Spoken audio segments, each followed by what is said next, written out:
warahmatullahi wabarakatuh. Perkenalkan, nama saya Tribamung Jaya dan NIM 12080210829. Saya dari kelas 4B Agroteknologi Universitas Riau. Nah, baik, di sini saya akan membahas tentang pencemaran lingkungan dan tanah akibat pestisida.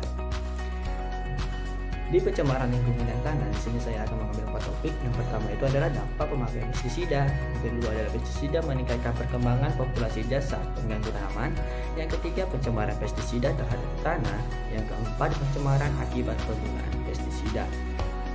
Nah, mari kita bahas yang topik pertama, yaitu adalah dampak pemakaian pestisida.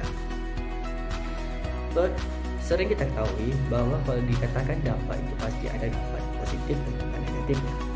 Di sini dampak positif dari pestisida itu berperan dalam mengendalikan jasa-jasa terganggu dalam bidang pertanian, dalam pengolahan kayu dan hasil hutan dan yang lainnya. Sedangkan dampak negatif dari pestisida ini itu adalah bisa merusak kesehatan manusia maupun bagi kelestarian lingkungan.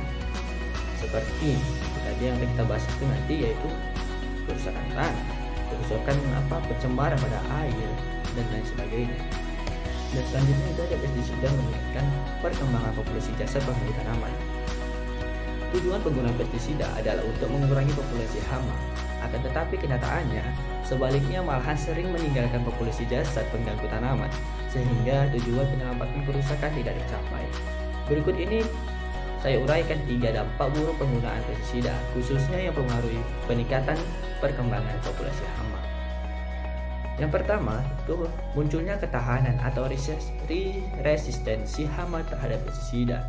Ketahanan terhadap pestisida tidak hanya berkembang pada serangga atau binatang antropoda lainnya, tetapi juga saat ini telah banyak kasus timbulnya ketahanan pada patogen atau penyakit tanaman terhadap fungisida.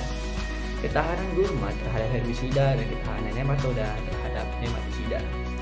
Yang kedua itu ada resurgensi hama.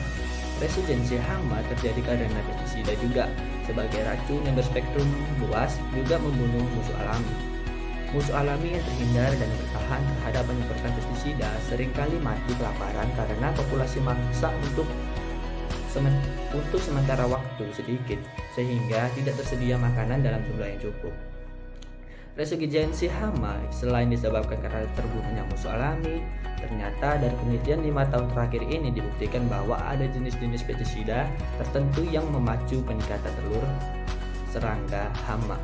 Hasil ini dibuktikan International Rice Research Institute terhadap hama wearing coklat atau Nilakbar Fata Illusions. Untuk topik yang ketiga yaitu ada pencemaran pestisida terhadap tanah. Nah, di sini ada 2 kasus. Mari kita bahas yang pertama. Kasus pertama itu cara penggunaan pestisida itu sendiri harus benar dan sesuai aturan. Peraturan Pemerintah Nomor 6 Tahun 1995 tentang Perlindungan Tanaman sebagai penjabaran Undang-Undang Nomor 12 Tahun 1992 memberikan pedoman bagaimana pestisida secara efektif, efisien, serta dampak negatif minimal bagi kesehatan manusia dan lingkungan. Penggunaan pestisida yang berlebihan akan meningkatkan biaya pengendalian, mempertinggi kematian organisme non-target, serta dapat menurunkan kualitas lingkungan. Pestisida di dalam tanah akan mengalami dekomposisi secara fisik, kimia, dan biologis. Tetapi untuk senyawa yang persisten akan terakumulasi dalam tanah. Akibat dari penggunaan pestisida secara berlebihan dapat mengakibatkan tanah menjadi semakin rusak karena proses pengendapan pestisida dalam jangka waktu yang cukup lama. Nah, untuk kasus yang kedua, pestisida juga mengurangi keanekaragaman hayati pertanian di tanah sehingga laju peningkatan nitrogen.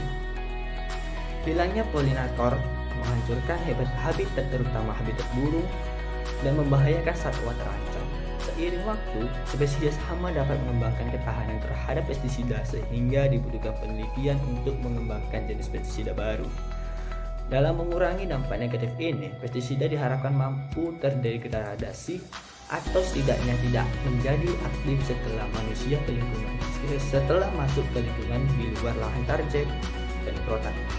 Penggunaan pestisida terlalu berlebihan akan berpengaruh buruk lagi bagi lingkungan yang ada di sekitar. Pestisida bisa mengancam kondisi keseimbangan ekosistem yang ada. Pestisida akan menyebar luas karena terbawa oleh angin dan akan meracuni seluruh makhluk hidup yang berada di lingkungan sekitarnya. Akibatnya, terburuknya lah hama akan menjadi semakin meningkat karena rantai makanan mereka akan terganggu. Selanjutnya, kita akan membahas tentang pencemaran akibat penggunaan pestisida. Nah, pencemaran akibat pestisida ini ada 3. Yang pertama itu kasus pencemaran air. Oke. Kasus pencemaran air itu ada akibat kebocoran, itu diakibatkan oleh akibat kebocoran pabrik pestisida. Di Amerika sana, di tepi sungai Mississippi dekade 60-an, akibatnya bocornya pabrik tersebut, ribuan ton pestisida atau endrin terbuang percuma ke sungai Mississippi dan ribuan ton ikan yang diperkirakan 150 juta ekor ikan mati sia-sia. Nasib sengsara bagi masyarakat sekitarnya. Kebutuhan ikan masyarakat Mississippi sekarang tidak dapat lagi terpenuhi, timbul bau busuknya yang biasa dikenal. Kasus yang sama juga terjadi di Indonesia, yaitu di Teluk Nibung, Sumatera Utara, Sungai Musim, dan lain-lain. Nah, ini adalah contoh skema atau contoh gambar yang terjadi pada pencemaran air. Pada gambar satu kita akan lihat itu bahwa adalah pembuangan limbah atau pembuangan limbah pabrik, atau bisa kayak pembuangan pestisida ke dalam air. Nah, di gambar kedua itu ada pembuangan sampah yang akan mengakibatkan populasi pada air, pencemaran pada air. Yang ketiga itu dampaknya, yang ketiga itu adalah gambar dampaknya yang ditimbulkan dari pencemaran air. Ikan akan mati dan akan menimbulkan bau yang tidak enak. Nah, dan untuk yang kedua itu adalah pencemaran udara. Contohnya adalah kasus di sebelah timur Illinois, Amerika Serikat. Pada tahun 1994 telah dilakukannya penyemprotan suatu senyawa argonaut-klorin dengan maksud memusnahkan Japanese beetle atau kuman Jepang. Tapi ternyata banyak spesies burung di situ ikut musnah di daerah penyemprotan. Nasib yang sama dialami pula oleh kucing, tupai, insekta predator, dan lain-lain. Nah, ini adalah gambar contoh dari pencemaran udara. Dan yang ketiga itu ada pencemaran tanah. Di dalam segumpal tanah pertanian yang beratnya 0,5 gram itu terdapat kira-kira 1 triliun bakteri, 200 juta jamur, 25 juta alga, 5 juta protozoa, dan juga cacing, insekta, dan makhluk kecil lainnya. Pemakaian zat kimia beracun yang tidak terkendali ini akan menyebabkan biota-biota yang terdapat di dalam tanah akan mati sehingga tanaman jadi tidak subur lagi sampai akhirnya gersang.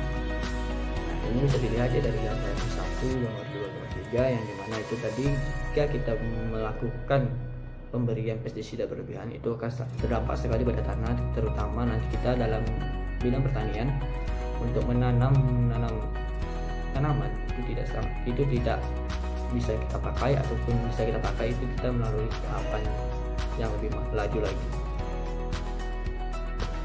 Dan selanjutnya adalah cara mencegah pencemaran pestisida. Berikut adalah upaya untuk mencegah dampak negatif dari pemakaian pestisida. Ada baiknya kita mengetahui dari mana sayuran itu dihasilkan. Yang kedua, karena pestisida tidak hanya beracun bagi hama, tetapi dapat juga mematikan organisme yang berguna, ternak peliharaan, dan penyimpanan dan penggunaannya harus dilakukan secara hati-hati dan dilakukan sesuai petunjuk. Yang ketiga, ketahui dan pahami dengan yakni tentang kegunaan suatu pestisida. Yang keempat, ikuti petunjuk-petunjuk mengenai aturan pakai dan dosis yang dianjurkan pabrik atau petugas penyuluh. Yang kelima, jangan terlalu tergesa-gesa menggunakan pestisida. Nah, baik, hanya itu yang bisa saya sampaikan. Kurang lebih saya mohon maaf, dan jika ada salah kata juga saya mohon maaf. Saya akhiri, wabillahi taufiq wal hidayah. Assalamualaikum warahmatullahi wabarakatuh.